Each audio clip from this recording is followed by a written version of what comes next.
अस्सलाम वालेकुम। शिंगरफ के अंदर जी क्या मौजूद होता है? पारा होता है। शिंगरफ जो है जी ये गंधक और पारक का क्या है? मुरक्कब है।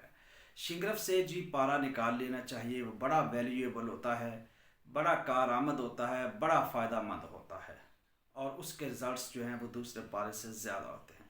ये सवाल हमारे सामने अक्सर पेशतर आते हैं।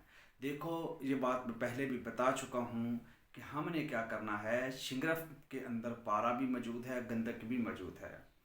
अरब में तो ये कीमियागरी होती ही ऐसे है कि वहाँ पे आपने जो आपके पास पारा है, मरकरी है, उसको अलग कैमोनार करते हो, अलग उसको आप जो है वो साफ़ करते हो। गंधक को अलग कैमोनार करके उसका आप क्या निकाल लेते हो? आयल निकाल लेते हो, आयल कुशीर कर लेते हो, उस आयल में आप पारे को तैयार करते हो। वहाँ सेपरेट सेपरेट काम किया जाता है, अलग अलग काम किया जाता है। हिंद में क्या होता है, ये शिंगरफ जो होती है, पारे और गंधक का मरकब, काम यहाँ पे भी वही हो रहा है।